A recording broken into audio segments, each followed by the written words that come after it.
Welcome to the Australian Property Investment Podcast. We tackle the big questions in property investing. Our guests are industry experts, and we're fortunate to pick their brains on the challenges that investors often encounter when growing their property portfolio. Welcome to the Australian Property Investment Podcast. Let's start investing. G'day everyone, welcome back to another episode of the Australian Property Investment Podcast. I'm your host, Aaron Christie David, and I run a mortgage broking business called Atelier Wealth. But I say that's not the point with our podcast. What is the point is that we try to get people who have a story to share, they're best in breed, or they've just been there, done that, and they want to share their journey with our listeners as well, which I get a kick out of. And the feedback that we get from our listeners is this is something that really resonates with them, is tell me how someone's done it. Because success leaves clues. So before we do kick off, I want to just advise that this is general in nature and not intended to give advice. So if you do need advice, please do seek out a professional. So today's guest, proud to say I know her very, very well. Trinity Maat is our client services manager. When we interviewed Trinity, I want to say last year before you joined us, something that really resonated with Bernadette and I was confidence. And we talk about confidence when you're going to buy a property, confidence in your options, for example. That's the business that we think that we're in. We're in the home buying and the investing business, not the loan business. And something that Trinity really brought to the table was the level of confidence, having been through a conveyancing journey as well. So we'll touch on that in a second, Trinity. But I want to say welcome. It's a real pleasure and treat to have a co-worker on, but also an investor, an all-round great human as well. So welcome. Thank you, Aaron. Glad to be here. Perfect. We're going to get into your story in a minute, but I think what we really want to talk about is someone of your age, and I'll let you kind of give away some numbers there as well. 2 properties under your belt, and I guess where that really comes out for me personally is, you and I probably deal with a lot of our clients, I'd say potential clients that build a wall mentally, just going, I don't think I can do it. Damien and I have talked about recently, I think the SMH article, which said 10% of people think they can or can actually get into the market. We said that's not good enough in terms of 10% of Australians believe they can get into the property market. No, 10 out of 10 Australians should be able to get into the property market. This is a country that the great Australian dream should be still alive. And quite often the loan is the hindrance or gets in the way. And so let's remove that barrier. Let's find the right home that you can afford when you can afford, because the time to buy is always now or when Absolutely. You're able to. So before we do a kick-off, in tradition, it's something that we call the 3 Ps. It's a little bit yourself personally, professionally, and your own property journey, and that will kind of lead into where we go to next. Sure. So personally, I am a Wollongong local. Yep. I have lived there for 7 years now. I live with my partner, Aiden, and our cat, Toast. Yeah. I enjoy sport and going to the beach and shopping and just all the everything Wollongong has to offer. Absolutely. I'd never leave. We wanted to leave. We wanted to go to Perth. Yeah. But I got a job at Atelier and I thought, why would we leave? Professionally, I am a client services manager at Atelier Wealth. I started in a conveyancing background. I did my associate degree in law. Yeah. Became qualified to be a conveyancer, just never became licensed because I decided that conveyancing wasn't for me. Yeah. I wanted to get into a finance role, which is why I approached Atelier for a job. Yeah. And my goal is to, as you're aware, become a broker. Absolutely. So I'm on my journey to become a broker now. Yeah.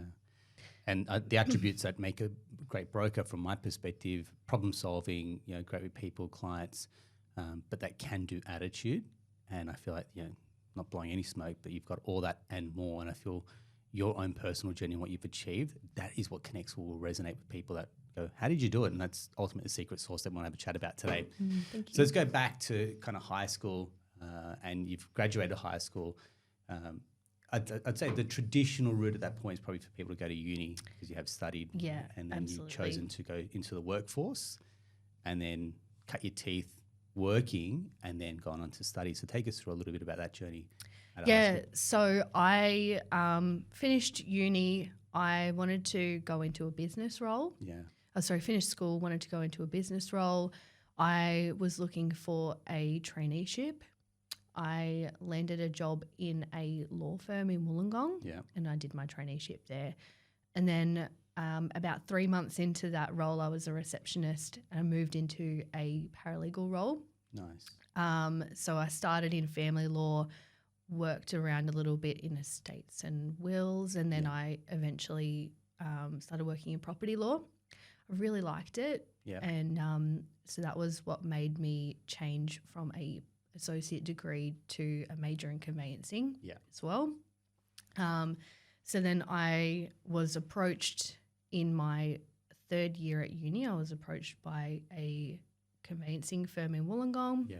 I took the leap to go and work there. It was an amazing opportunity. I learnt a lot, but I just decided that conveyancing was too, I suppose, the same day in, day out. Yeah. I really liked it, but I also missed the finance side of things, so doing numbers for settlements and like helping clients, you know, in the beginning, helping them make offers. I wasn't doing that in that role, and I realised that I really missed it. Yeah. So I decided that I would find another industry to work in, and I landed in mortgages. I thought I'd give it a go, and then I started working at Atelier under yourself and Bernadette, and I really enjoyed it. Love working with clients, like helping them. Yeah. My favourite thing is to advise them what to do when they go to an auction. I'm like, let me tell you. I will tell you. And, that's where I am now, and I have loved it from day one. I love it now. I just really love being in the property sphere as well, personally and professionally, and I think I have a lot to offer clients. Yeah, and I think that's one of the – thank you so much, right? Your journey kind of – what they say, you connect the dots looking backwards, everything about your journey. So starting in an office environment, for example, learning how an office and corporate culture works. Conveyancing firm, I know you've spoken fondly about, those early years in working under someone that's paperless, for example, quite progressive in the way that they ran their business, moving to probably maybe a slightly bigger firm, cutting your teeth in there, but then being exposed to a little bit more, I guess, on volume, and then coming to our team, and then seeing from a finance, you probably see before someone engages a conveyancer, for example, how much work probably happens pre that point. Absolutely.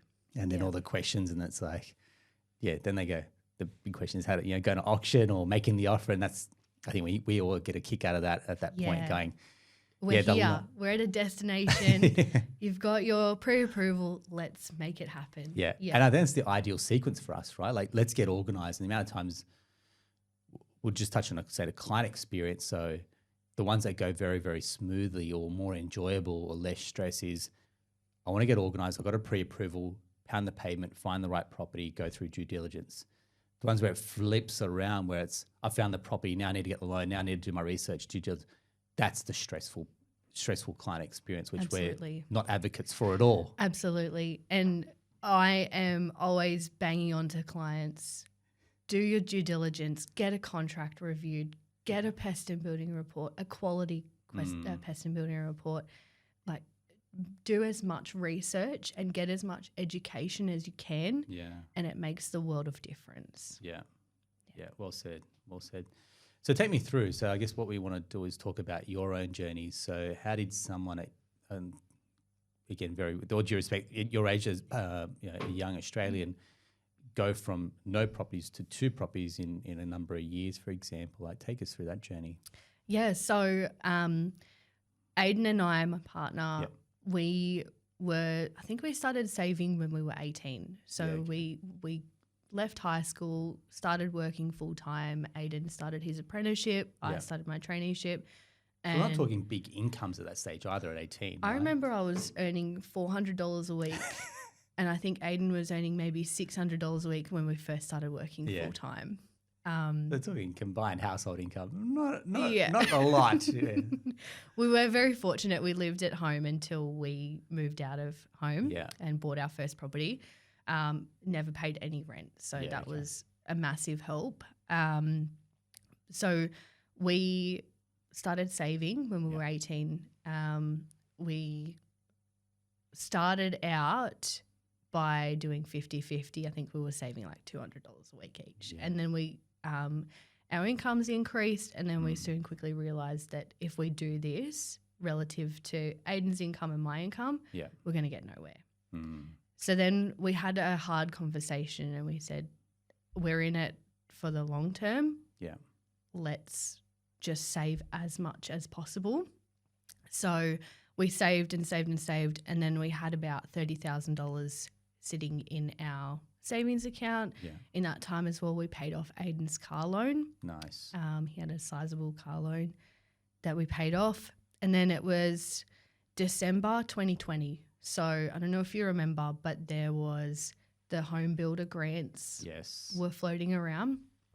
And it was about 2 weeks out from the December, like Christmas holiday period. And I was sitting around talking to my mum about, you know, we want to buy, but we're not ready. And I distinctly remember my mum saying to me, why aren't you ready? Why? What's stopping you? I'm like, oh, we just want a little bit more money saved. Where I think at that point we were 20. Oh, we just want a little bit more money saved.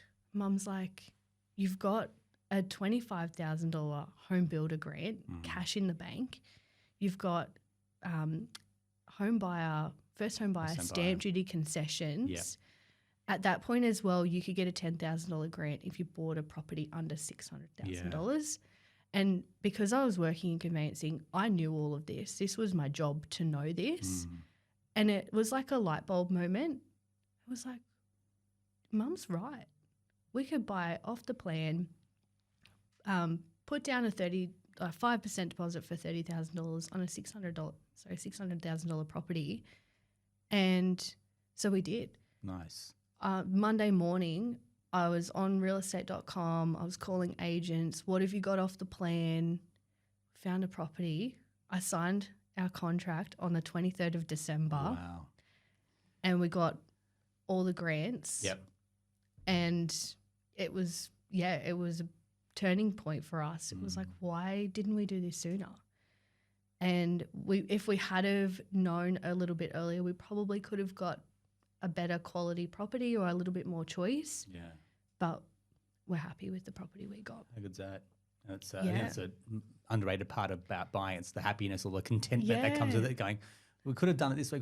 It happened, and that's right. You can't dwell on what's happened. And I think one of the big things I hear, and again, we're very privileged that we get to speak to a lot of people, and in some cases speaking to parents. And sometimes parents, and I've touched on this in the past, parents can kind of become enablers or detractors, disablers, and talk their kids out of it. You don't want to buy there, you don't want to buy here. It's like, well, what you bought, and that Jack Tui videos just nails it. Buying in 83 versus buying in 2023, they're different markets. You cannot possibly compare when parents buy to when we buy, and what we buy and how we buy. It's a very different style of living. For example, apartment living is now favorable for some people, right? But in your point, buy off the plan, some people go, never buy off the plan. It's like, well, you can't project that on someone. If that's what suits them at this time of life, for what they can afford, they're in the market.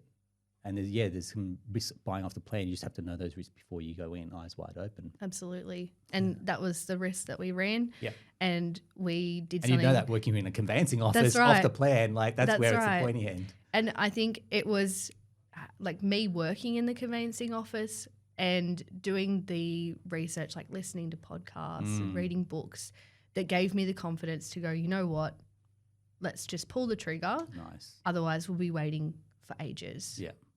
And we actually did something that I would never advise anybody to do. We bought off the plan off a brand new builder who had never built anything before. He had no track record or anything. And we were like, oh, what's the worst that could happen? So the eternal optimist, right? We've got the eternal optimist in our team. But I think, fortune favors the brave. You could look at it from different angles, but you took some action, and you can say, some people say it's lucky, others just say, look, mate, exactly that. You pulled the trigger, and that's the outcome that happens when you become decisive. So take me through. So you've had some time. So I guess the beauty is off the plane. You have some time to save, or Correct. there's a target and due date in mind. So you kind of puts a bit of a rocket underneath you guys as well. But traditionally, I mean, you look at any 18 to 20 something year old, and it's a time of going out. It's a time of maybe some travel. Did you give up a little bit of that, for example? Absolutely, we did. Yeah. Our friends were always going out clubbing Yeah. and like going on overseas holidays Yeah. and stuff like that. We didn't really go out clubbing. Yeah. We definitely ate out a lot. Yeah. It's still a big crutch for us. I'd say it's a vice. It's just something enjoyment. That's right. So right. there's got to be some type Yeah. of sanity in life. That's but- right.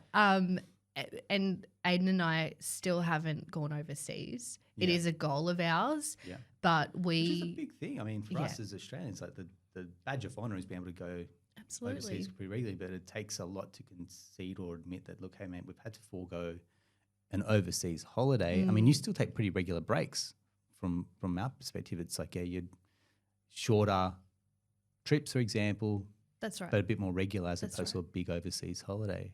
Yeah, that's right. So it is definitely one of our goals. Yeah. But we prioritised buying our first home Yeah. over going overseas. Yeah. And we were in the middle of COVID lockdown That as was- well, which helped a lot. Yeah. So all we could do is work. Yeah. We couldn't go anywhere. Yeah. Okay. It was a big help. Yeah. Yeah.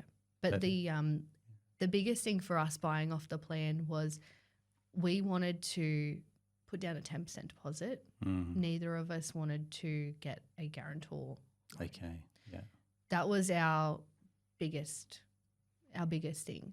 Aiden's parents are close to retiring. My parents are 10 years off retiring. We didn't want either of them to have to put up their house as collateral. Okay.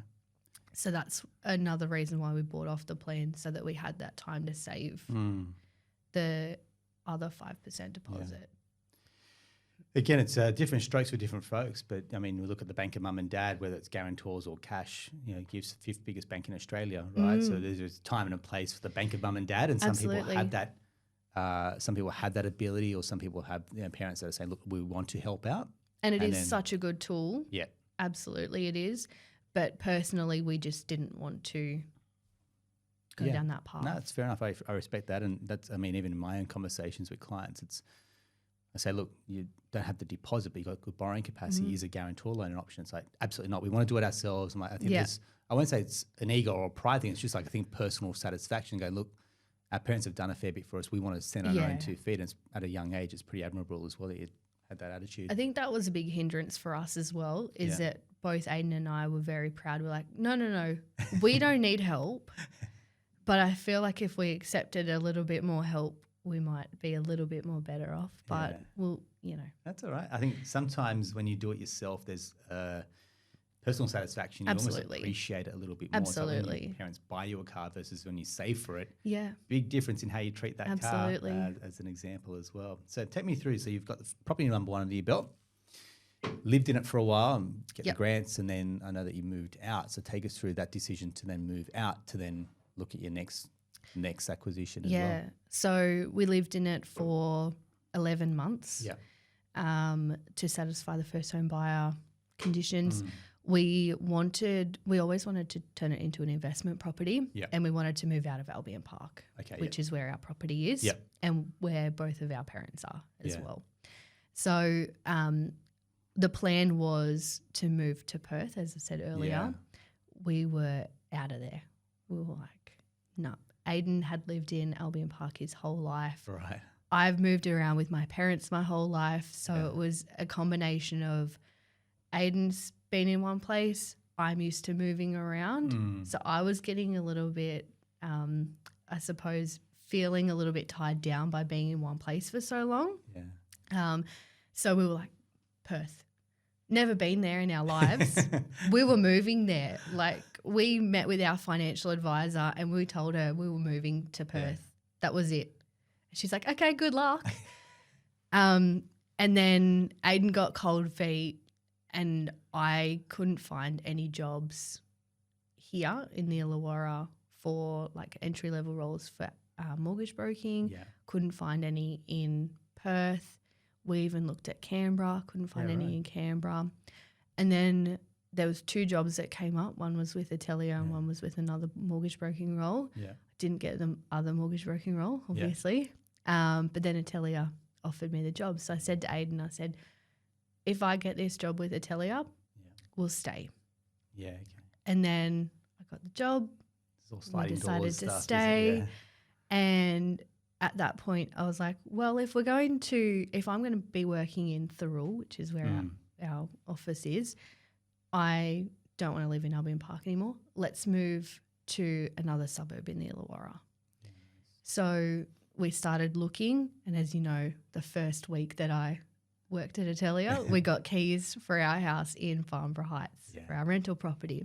So we were rent vesting for a while, and that was really good. It was good to gauge how investing works and how it is to not manage, but own an investment property and liaise with rental managers and liaise with tenants, as well as get that experience from the other side. That was something that I really valued, was being a tenant myself, so that I know how my tenant needs to be treated. Yeah. So we were in a little shoebox paying $600 a week, driving each other insane. And then we decided this is it. So I was talking to Bernadette one day in a coffee shop and I was telling her our plans. You know, we were going to save up cash for another deposit. Yeah. And Bernie said to me, how much loan do you have in your other property and how much equity do you think you have? And I said, oh, that's a good point. I suppose we would have a little bit of equity because we bought in 2020. Yeah. And then at that point it was 2022, end of 2022. So property prices had gone up. And so we had a look at it and Damien helped and Nate helped. It was really all hands on deck. Yeah, everybody was involved. It was great. And then we worked out that we actually had a fair bit of equity in our home. Yeah. And so Aiden and I decided to purchase our next home. Nice. In Farnborough Heights where we were renting. Yeah. And we love it there. Well done. Yeah. And then the team gets bigger because you had a chat with Jack Corbett as well, buyer's agent. So that's right. And then your conveyancer jumps in. Yeah. So the team just slowly started expanding. Oh, absolutely. But I think what you did is you had the right combination from when I looked at it, the right attitude going, we know we want to buy. We want to get out of renting, for example, because you almost felt that would lock you in a little bit more. We've got the ability to, so I often say buying is a combination of attitude and ability, and you had those two. And then the next part was, well, then how? Find me a way. I know that Damien and Nate, I could see them brainstorming and here's how you could do it. And once you connected the dots going, hey, this is actually possible, then it's like, right, let's get finance organised and let's start to pound the payment. And even that in itself was, I see you experience the roller coaster, what clients go through, which is seeing a property, falling in love, not meant to be. Yeah, absolutely. And we did have that experience and it was heartbreaking. You should have heard the words coming out of Aiden's mouth. He was filthy. But it turns out that we found something, same specs. Yep. Bigger, better, and a street over. Yeah. And that's what we ended up buying, which was, meant to be. Exactly that. So, and it's hard once you miss out. And I think and you spoke about auctions, I remember that the tension in the air, we could cut it. Like I feel like we were all going to auction. Yeah. Like, Trent, let's go, let's win this thing. We'll put this champagne on ice. And it's like, not meant to be. Yeah. And clients will have that where it's like, I want it missed out, and just that feeling of helplessness, or it's like, oh, this will never happen, just creeps in, and that frustration then starts to seep in from maybe one partner. And then it's like it's far more emotional than it is rational. It's like, hey, we want to buy the house, but then you got this roller coaster of emotions that come with looking, time on a Saturday, building and pest, finance, miss out, back to the drawing board. And it's like, hey, look, it's easy for us to say, but it's just that wasn't meant to be that one. Absolutely. Or what could you have done differently if you really wanted it? Was it a compelling pre-auction offer? Was it going unconditional? Was it engaging a buyer's agent who maybe had clout with the real estate agent, for example, as well? Yeah, absolutely. All of the above. So take me through, I guess, combination of your own journey and then when you're talking to clients, what's some of the things that you have learnt during this home buying process as well? Yeah, well, I've learnt pest and building report is the best money you'll ever spend. Some people say, why? Why? Yeah. Well, Aiden and I went to view a property on a Friday afternoon. Yep. We were adamant that we were going to buy this property. Yep. Our pest and building inspector came back and said that he found termites in the property. It was basically riddled with termites. Yeah. And we were about to spend $900,000 on this property. Mm. As soon as we heard termites, that was it. Yeah. No go. Because I'll say, I mean, in some reports we'll say like it's termites, but it's not an issue. It's like low risk, for example. Like most older style properties have some termite presence. It just depends if it's a deal breaker, for example. And in this and I know from your example, it definitely was a deal breaker. So we were really fortunate in the fact that over the course of buying our first home, so when we bought our first home and we did a 90-day report, we engaged a building and pest inspector. Yeah. And then we actually built a relationship with him. I built a relationship with him professionally. I was referring clients to him. Nice. And then we built a personal relationship with him. So it would get to the point where he wouldn't even send me the report. He'd just call up and say, "Hey, Trin, I found termites." And I'd say, "All right, is this something that you would buy if it was shoe was on the other foot?" Yeah. He said, "Look, if I was a builder, go for it. If Aiden was a builder, go for it. But you guys are time poor professionals. Don't bother." Yeah. And that was so valuable to us. We spent maybe $1,500 over the course of looking at properties, and he saved us thousands. Yeah, nice. So well done. Yeah, definitely a money well spent situation. Yeah. Perfect. I guess looking at some of the traits, and again, we see from people that make successful offers, people that get from, no finance, or I want to buy a house, to getting keys into their hand versus people that procrastinate or people that agonize over decisions or let things kind of, the market get in the way of making decisions, or rising interest rates, for example, whereas I know that you just had to go, look, we're going to do it rising interest rates, and we have to adjust our lifestyle accordingly, as hard as that is for us as well. But I guess, personal journey overlaid that with clients, for example. What do you think maybe top 2-3 attributes are of people that go on to, I mean, you're young and you've already got 2 under your belt, whereas we've got some people that are older that are still struggling, and it's like, hey, mate, come on, like home ownership is the key here. And you're missing the point sometimes when you're worried about 0.05% on the interest rate, or Totally. you're going to spend that much on a property. Don't let the bloody colour of the front door get in the way. So I guess, how have you, back to that question, is a couple of characteristics, traits that you go, hey, this is what gets rewards? My the biggest thing that I've seen is clients that have a willingness to learn and educate themselves. Yeah, okay. It's the clients that are willing to listen to me babble on for 15 minutes about the importance of getting a pest and building report and getting a contract reviewed. They're the clients that are happy and find properties and are successful. It's the clients that think they know everything and don't care to listen to me and don't, or to you or to their conveyancer, or like, it's those clients that you just see are constantly looking at properties, that are not good properties, or they might try and buy in an area where there's a building defect. Those are the clients that I really I feel for, because they're so close-minded. Yeah, okay. Yeah, well said. I think it's probably something that maybe doesn't get talked about, which is coachability, or that you're right. Talk about success leaving clues. We've done this plenty of times, but plenty of successful people have gone on to build successful portfolios, for example. Why wouldn't you lean on some of that experience, that knowledge, that expertise? And we're not saying that we've got it all, but the broader team, whether it's the buyer's agent, the conveyancer, the real estate. I mean, the real estate agents sold thousands of these bad boys in this area.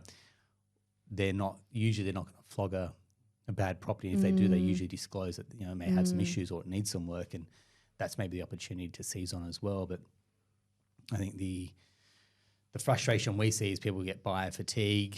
So I just want this to end, pay significantly over just to make the pain go away sometimes. Like, hey, look, trust the process, mate. Get organised, get approved. You pound the pavement. If you're struggling, get a buyer's agent, for example. And I almost invest that money. Correct. The buyer's agent's a little bit of that insurance policy to go, right, help me be that conduit between us and a real estate agent, for example. Try to avoid going to auction, which can maybe blow out as well. And I think everything you've got, that wisdom and the experience that you've got gives you empathy, but also gives you experience to go, hey, look, let me help you. Absolutely. Yeah, perfect. Trin, I'll say thank you very much. I know it takes a lot. It takes a lot for someone to come on and talk about their story. I think quite often people, we have this with other clients. I've only bought a couple. Like, hey, mate, but you missed the point here. You've done something. People want to hear from that. And just like you, there's other young females that go, hey, look, I do have aspirations to buy property, or young couples going, if they've done it, and it's not to say take anything away. Hey, if they've done it, we can do it. Absolutely. And everyone at the moment, I find, especially people my age, they're so close-minded and, we'll never buy a property and, we'll never be able to save a deposit. But, like, they just need to just do it. Isn't it? And I know, like, you can't just say, just do it. Like, it's not that easy, and it wasn't easy for us. We had to work really hard to get where we are. We were very fortunate in the fact that we didn't pay rent, and we had, like, access to education and access to people like you and people like my other colleagues who I'd bounce ideas off.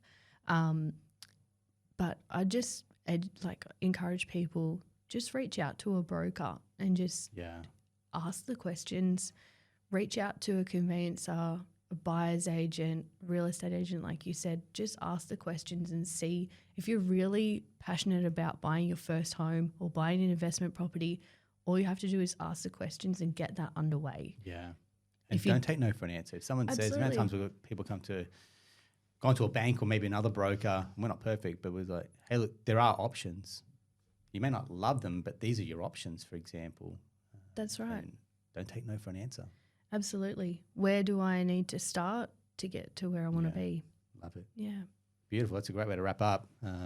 So Trin's a very open book. So if you do want to have a chat to Trin about how she's gone to buy 2 properties with her partner Aidan, or you're fortunate to deal with Trin as you use our team to buy, I'd say that you're better for the experience as well, and that's why we love what you bring to the table, Trin. And if you found this episode helpful, love it. Leave a review, drop us a comment, and sometimes we get questions about some future topics. So we'd love that too, because if you're thinking it, then guaranteed other investors or home buyers are having the same question as well. So that's a wrap for another episode of the Australian Property Investment Podcast. I'm your host, Aaron.